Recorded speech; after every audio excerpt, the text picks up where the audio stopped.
So thanks a lot, Bill, for doing this presentation with me. All right, go ahead. My pleasure. So I'll just start by building a presentation and show you our briefing tool.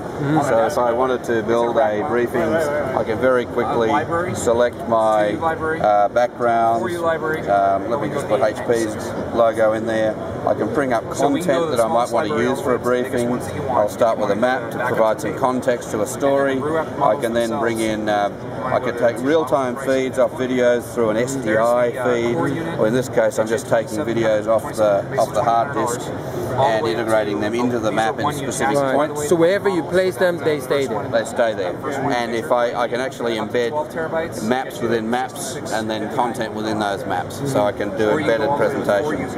I can then bring in any sort of content from PDFs, PowerPoints, Word documents, real-time feeds from other applications, so I can run other applications remotely, and enables me to tell a story in a more compelling fashion. So let me bring a few photos just as examples. I can bring a news website in, and that will render that. So I'll just go off to the internet and render it. I'll take a couple of PDF pages, and now that I've got all those pieces of content on my knowledge wall, I can then orchestrate a flow. I'll start with the map. From the map I'll go to that PDF page, that's a web page, up to there, and finish with that image. Alright. Now I've created the flow of my presentation. I now go into presentation mode. This is a live map, which means I can interact with the map in real time, and I can then find that piece of content. Imagine that's coming off a CCTV camera or a SDI feed. It could be an outside broadcast band. It could be a real-time video coming off any device. And then I can zoom back out, find my other piece of content, and see what's happening in that location. So I can put together a story very, very quickly to present material in whatever sort of format it is. And I can swipe in and out, I can zoom in and out. And then those links work too? Yes, they do. And then I can annotate on anything as well. So I can highlight this. So I can click this and... now I'm at the annotation tool. Now there's a variable, it may not be set to active. So in some presentations you don't want it to be active and some you do. It's an environment variable that on this particular website is not active. So it's just a very fast and easy way to tell a compelling story. Let me show you some other features of our system that really show low latency, and so if I bring up some images, so you'll see the resolution is maybe as good as that camera can take. Let's give it a try. Yep. So I can actually track it. So it actually, like when I'm really moving fast, then I can see the latency a little, but very little latency. Turn around. That's right, and interact with it.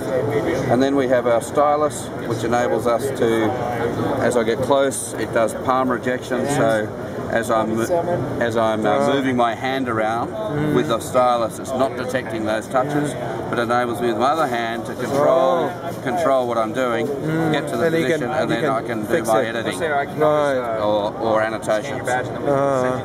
So, and the annotation scales with the... Can I try the pen? Sure. So if I want to make it bigger, and let's say fix this. Just because the screen's okay. And the harder you press, the thicker the line. So you've got pressure sensitivity in that stylus as well. Right. Exactly. Right. And then we zoom out, and we have our hello in the middle of the paint.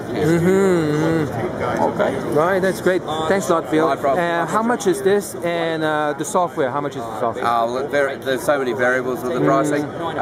So these screens retail for under $6,000. Right. And the software, the range is like the basic, the most basic many variables there. So, in fact, I don't have the pricing at hand exactly on on all the software pieces. So there's so many variables. The presentation is not like that. The software that we just saw is not part of the system. It's not part of the system. It's an option. And then we have an ability called TouchCast, which enables us to pass back through to remote applications and control the application remotely using touch. Right. So. And the PC that runs on, it's a standard PC, or do you have to, like, it's an HP specific model you have to do? We recommend certain configurations. We want a NVIDIA Quadro graphics card, reasonable amount of memory and I/O, and dual quad-core processors. How much is the machine like that? I'm sorry, you have to ask HP. No, I don't have the knowledge on that. Well, how are you guys working with HP?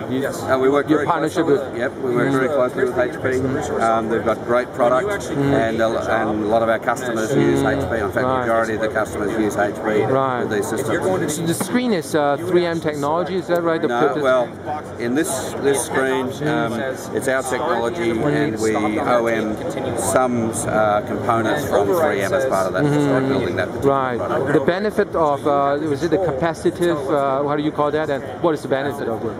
Capacitive screen is very, very fast touch responsiveness, because it's really just the speed of current, so it's very, very fast and responsive to actually accept the touch points. Right, great. Thanks a lot, Bill. Thank you very much.